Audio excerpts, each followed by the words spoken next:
chairman kan leader chief ministerial candidate ni po ulang Roma le atin te song le kan lum tu te le voida hata in hun tak sena lo kan song te in sabain chibai ka po ke cheu hey tu sei tak soi ka tum lova chu wangin toi the yang ra soi kan tu manga ama ro chu thu hi ka soi toi thiam lo thin khop maya tin su thu soi thiam ka ni lova chu ni an hu hana in po cha na hun ka nei ren lo maya chu wangin tu kin si nga khan kan zia ve lo no ka hey lom lu tu te kan han de ya lom lu te kan han de ya pathian in kan ma khwaya bo wa ka kal zela tu kin si thengin chunaya chuan lom lu tu ran om chu ta chuan si pe wan om an tia kan kal zela hunin min tai tamang lo wa a then te chu he program kan han zo puna hian na ku lama te ko niam chu kan lakal se lama mi tharo kan la nei ze do na ni ti kha anga sai kan puang ani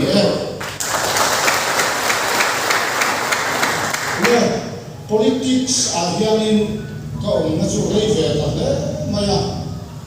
ama ro chu politician asalai taka han zuan nu a victim han ni a candidate han ni te pe chu ka be sei pha mai lo thilani a chan chu politics a hian qualification point mo ber mai pani pakhan na chuan thu soi thiam le padina ni riat ke a te hian ka fair thak ani ama ro chu ti chung chuan politics a hian om chan ka nei ve ni pakhan na chuan kan leader awang hian politics ZPM a hian dong ve ani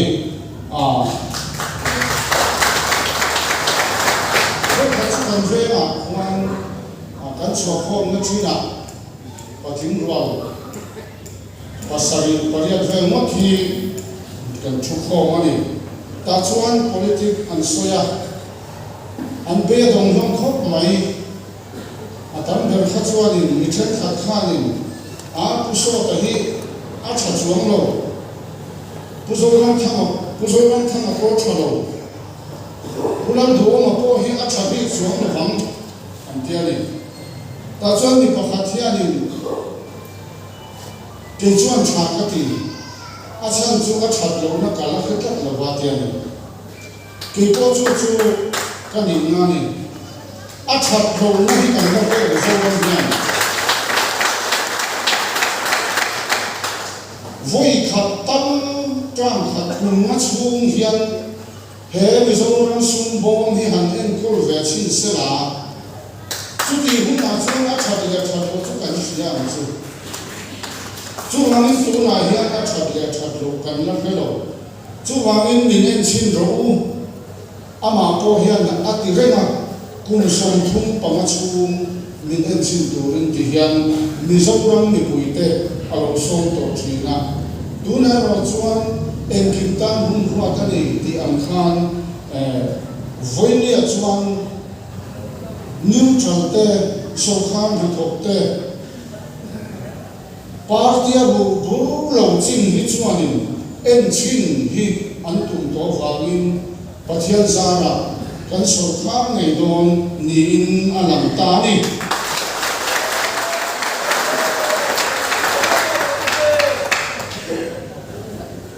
tiang ang taka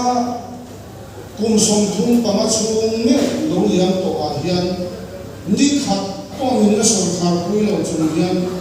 heti za zui tu anei ren mai hi ama in ti ben kan kanai ko thina pu ho la te pu zo ram thang ate swai ko ro ku ta kan ni e ama ro chu tuna kan leader kan chief ministerial candidate ang hian azui tu te hi ni khat po la sol khan pui ve lo ta sela zui tu hian na nei ani ti ka ngai to thina ni chu wangin ama a hian tu na chuan ni ten be seina an neya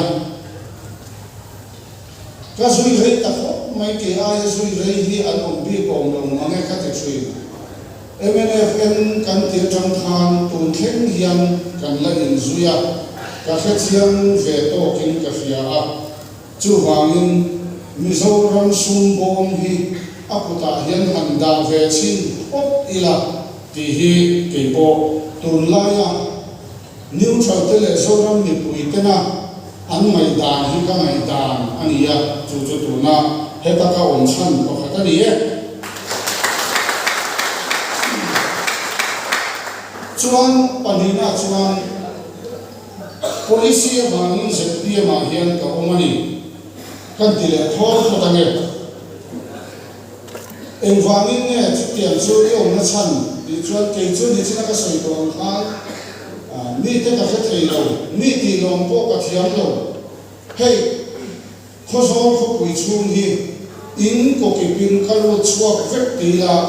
ka va ka chuma an lo om lo le mo a kan ho tu ten hei hi chu a ro ro se tlan ni na an ti ten ni mo lo chuan ka lo la ba tin chu tiang ang chi po chu ka lo tho a chen te chu MNF party an ulu choi tu temo block choi tu temo tena ko ka lo tho ni ka soi du so ka chu in tin ka lu na a hianin thil tam tak ka muwa ke ai khoso ke chiang hi an ma ri ko ka ti chi tu na he chwa din khoi ven ne mu lei de ti ka hin hian ka fe mai ai nom lo lam kan soi de ka thil mu zima ka rin ru ti se om em tu chu in chen khat ka lu na hei hi chu mi ring chen nam chuan ani lo lu tu te lo mo le ti tu kho mi re thei an tam lu tu ki an khum ne chou ka rong bol na ai in si le na chu tiang an kho pa re thei in chung a ka ba lu tu chu tiang chu ka mo ni chu chuan ka rin bon ti se khop mai tin he khopui moi tak le khoso khopui nuame e ma hian ka rin ti se om de tu pakhat chu rui ho tam lu tu khian min ti se omani adot le pa thumna chuan ka rin ti se om tu le mu min ti se om tu chu pasal sum tam lu tu khian ka rin ti se chu wangin heng mi te tan hian enge kan tian he party hian chung ho tan chuan enge policy nei party tina hian an sol khan hian ke ni ko lo sol khan ta ila development works kan te thel ho enge mo hian in kan fai tu te thok tu te ko he a dai kin lo mi ti long ka thiam lo chu wangin a dai chu tlem te chaman ni mi pui chan phom tu ro om lo mi re thei te an bet lo toka mi hausa den hausa thu ra soi pui tu nei ve lo te an bet lo thot thina ni chung te tan chuan ZPM hian policy a nei ni pathian le mi pui te zara kan lo sol kha pathian in mi pui te kal tlang sol kha na min lo pe ani chuan he zora ma hian tuile nuala om mai mi a lo kan thlen tiu do ani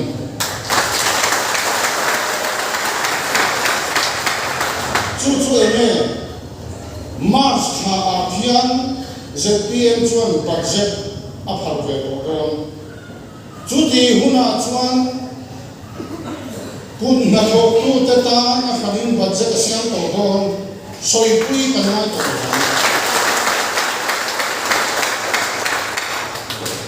chu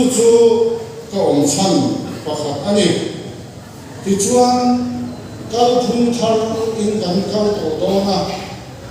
tin ka chan le to khat chu ni jina khang ka soi to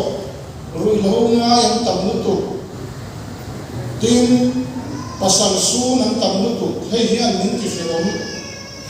he zo na ma hian politics hi mi zong zong huam zo tin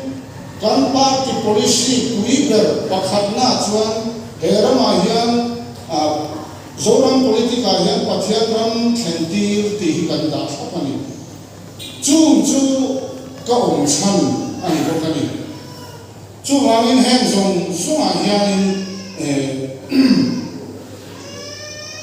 he party a hian thu tak le lo takin ani ka thok ni keima tan ka tilo tin kumin kumbula kan office kan hon masak per khalin ka khia ta khan in khom na che pa ka oma tin kan emele pu hana kha thu soi tu atangani chu ta chuan thu soi chu ni puisi nga hian voi som chuang ka e ru rawang ti hi ka soi to a kala soi zel do na he ka thu soi hiani min thuar tu rani atiani ke po chu tiang chia chuan unit ka to wal zong na te ni pui ma ka soi tam per chu ka e ru do no ti hi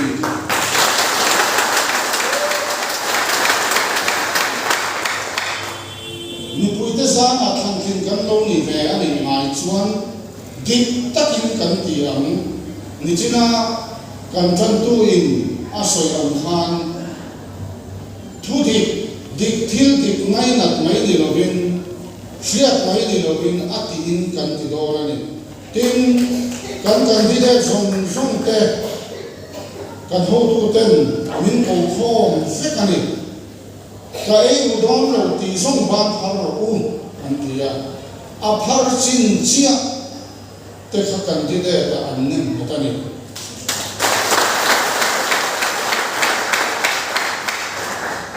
tuna kan di de zong te hi ka e u don lo ti phar te fek an ni chu hangin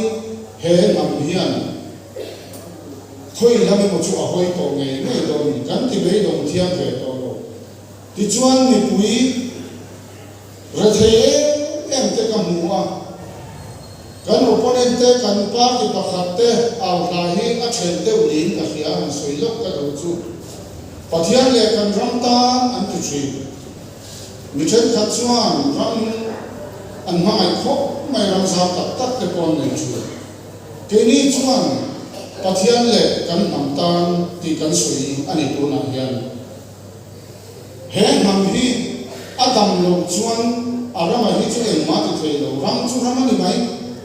ami hring kan chang kan lo chuan ram hi chang kan thei lo mi hring kan chang kan mai chu wangin kan khum le kan chauka chu in nai hle ma sela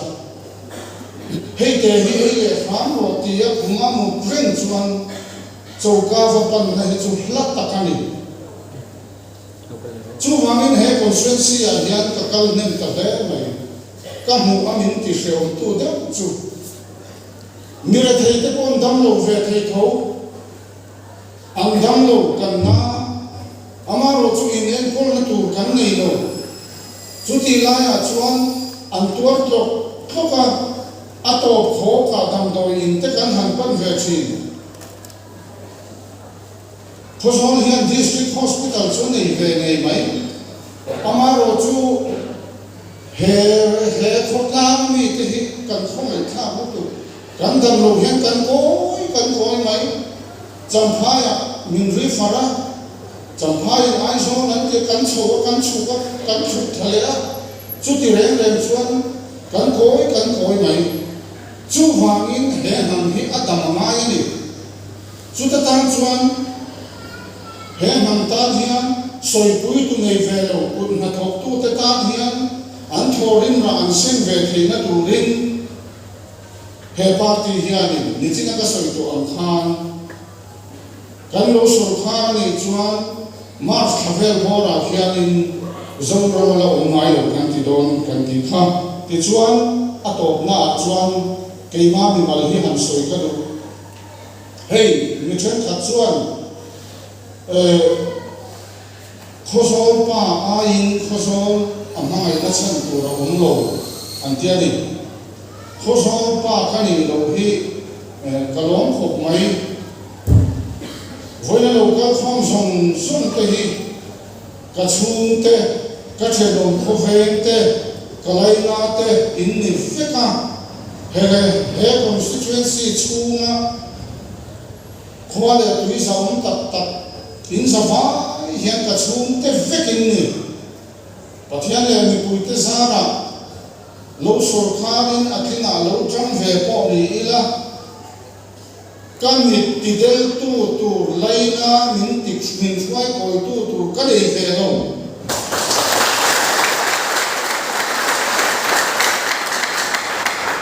in fa in ka laina te vekin ni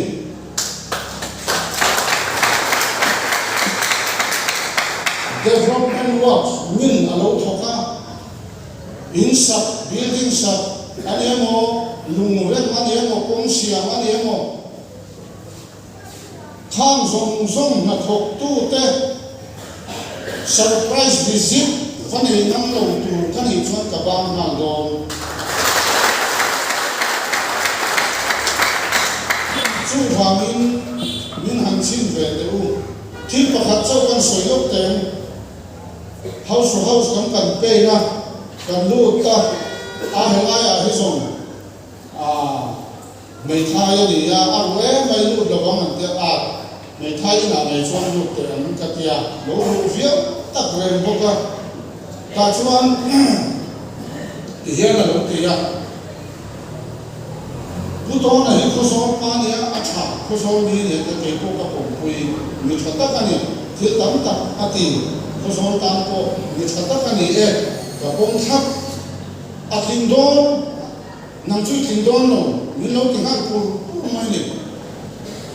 ka long khop mai khatian an soi tu a kha ti chuan kan ti dun ta a chu ta a soi zom ji na pakhat chu ena ti nge mi hian pu to na kan than thin hian pu zo ran thang kan nian ti zel le ti kha a soya July tak chu kan la hom ve ka kunga a soi ta kha in chi me viawin ka nga chu wangin ka soi du chu to na tak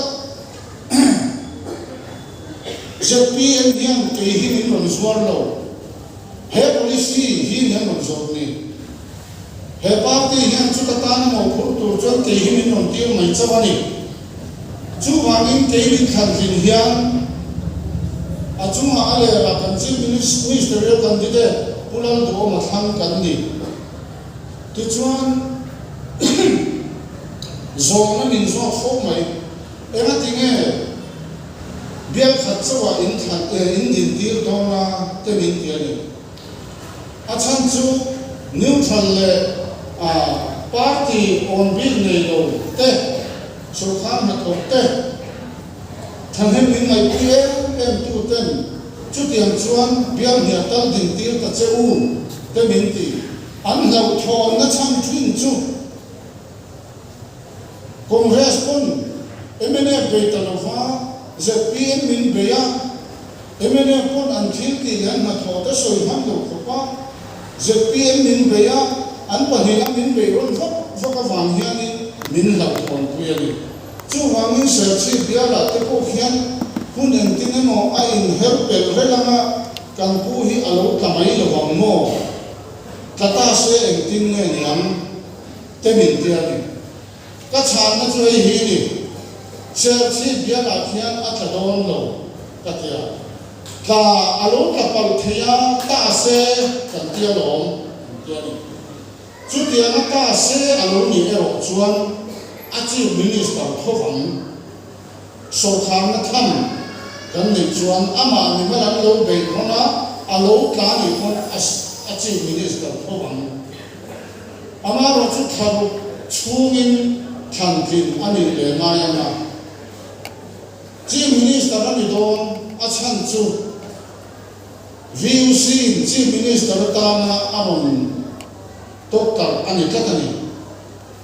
intingan ni le tichuan kei kalau thingani chuan bialti ruanga minute khat po kai mai ko dong lo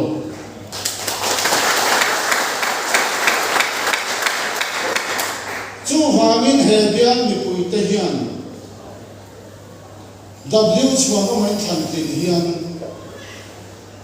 pulang do ma chief ministerial candidate in thang thing don ani ti ka sali